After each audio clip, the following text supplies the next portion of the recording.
patología que se presenta a nivel de la motoneurona inferior porque afecta el séptimo par craneal conocido como el nervio facial.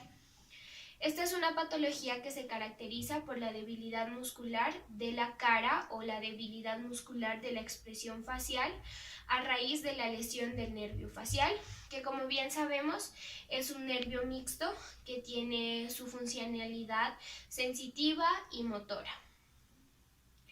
Bueno, esta lesión se produce ipsilateralmente, lo que quiere decir que si la lesión se produjo a nivel del nervio facial derecho, el paciente va a presentar las manifestaciones clínicas de ese mismo lado. Tiene funciones importantes, funciones que son motoras, funciones sensitivas y parasimpáticas, que le permite la movilidad a estos músculos de la cara, estos músculos de la expresión facial. En la parte sensitiva, este músculo permite que esta región donde está irrigando tenga sensibilidad, podamos percibir lo que es el dolor, lo que puede ser la temperatura. Parte parasimpática se habla de que este tiene relación con las glándulas lagrimales. También tiene un origen real y un origen aparente, como todos los nervios craneales. El origen real de este nervio es el núcleo sensitivo, el núcleo motor y el núcleo parasimpático del facial que se encuentra a nivel de protuberancia. Y en el origen real encontramos que está en el surco bulboprotuberancial, donde es ahí donde empieza a salir el nervio. El recorrido que hace el nervio facial inicia desde su origen aparente, el surco bulboprotuberancial, continúa su trayecto, pasa a través del conducto de Falopio, sigue por el conducto auditivo interno. Es aquí donde se encuentra también relacionado con el octavo par craneal, el vestíbulo coclear. Este sigue su trayecto hasta ganglio geniculado, pasa por ganglio geniculado, sigue por el conducto de Falopio y finalmente sigue hasta el agujero estilomastoideo. Es aquí donde abandona la cavidad craneal y se divide en 5 ramas. Es la rama frontal. Esta rama la vemos en el dibujo en esta parte de aquí. Esta rama es la que va a dar irrigación al músculo frontal, al músculo orbicular de los ojos y al músculo corrugador de las cejas. La rama cigomática, esta rama cigomática le va a dar inervación al músculo nasal y al músculo elevador del labio superior, a esta región.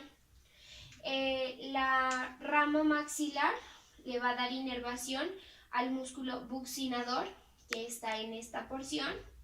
La rama mandibular al músculo mentoniano y la rama cervical al músculo platisma que encontramos en esta porción. La etiología se referencia a las causas que pueden llevar a que se produzca esta patología. Una de ellas y la más significativa es la etiología idiopática.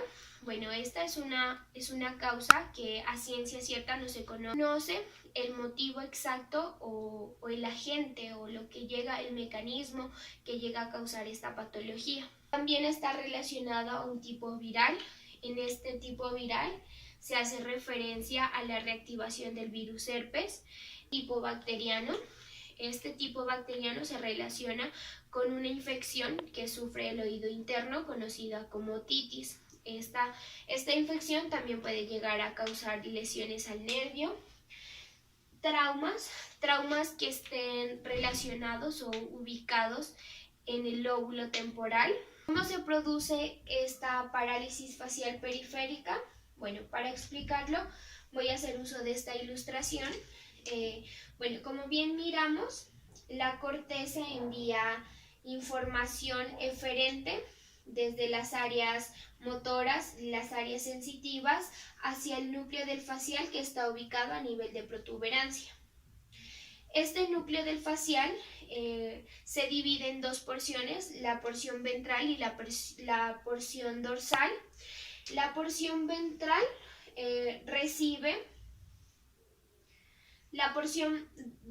recibe únicamente fibras del lado contralateral, como lo vemos en esta imagen, y la porción dorsal del núcleo recibe tanto fibras contralaterales como ipsilaterales del mismo lado. Cuando se produce una parálisis facial periférica, se puede conocer como una lesión total del núcleo facial, afectando la porción ventral como la porción dorsal. Las manifestaciones clínicas más significativas es la pérdida de los surcos frontales. En este caso, el paciente tiene una lesión a nivel de su lado derecho, y miramos que a nivel del lado izquierdo, en el lado izquierdo, el paciente tiene los surcos frontales, a diferencia del lado afectado que no los tiene. Esta sería una manifestación clínica significativa.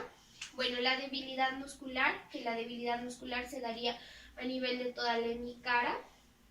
La imposibilidad que tiene el paciente para silbar o para inflar sus mejillas por una afectación del músculo buccinador, además de que hay una caída de la comisura labial, que en este caso la miramos aquí. Entonces el paciente no va a poder retener el aire dentro de sus mejillas, porque el aire se va a salir por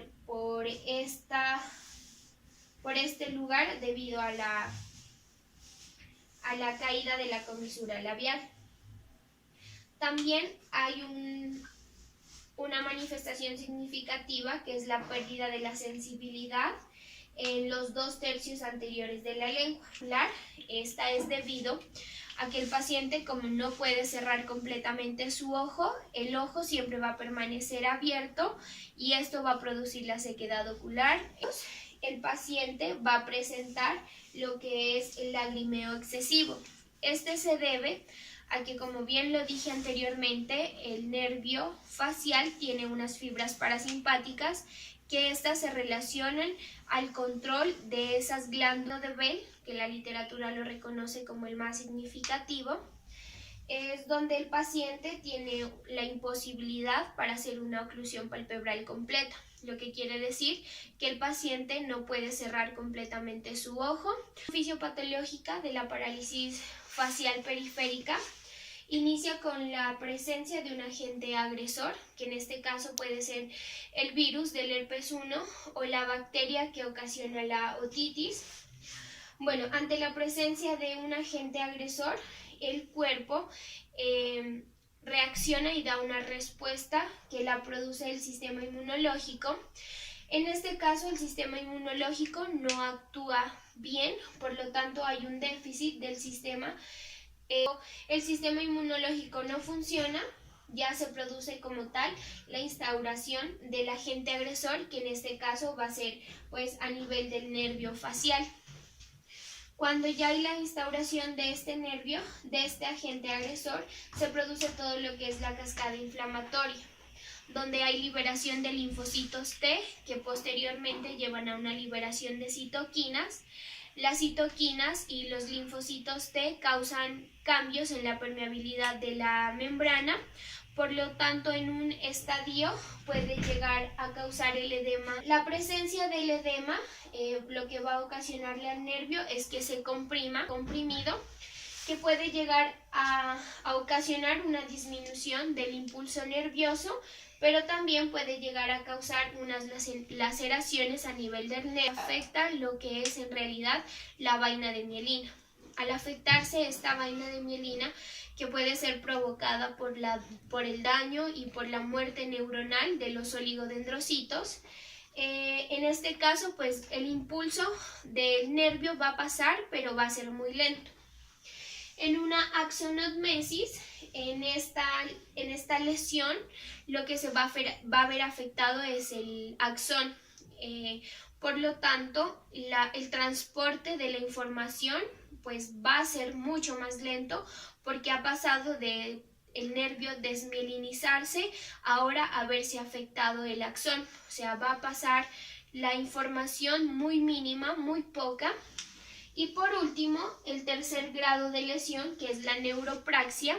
En esta ya se daña por completo el tronco del nervio. Entonces, por lo tanto, ya no va a haber información, ya no va a haber un envío de la información. He sacado un listado de las categorías que a mi concepto están afectadas en esta patología.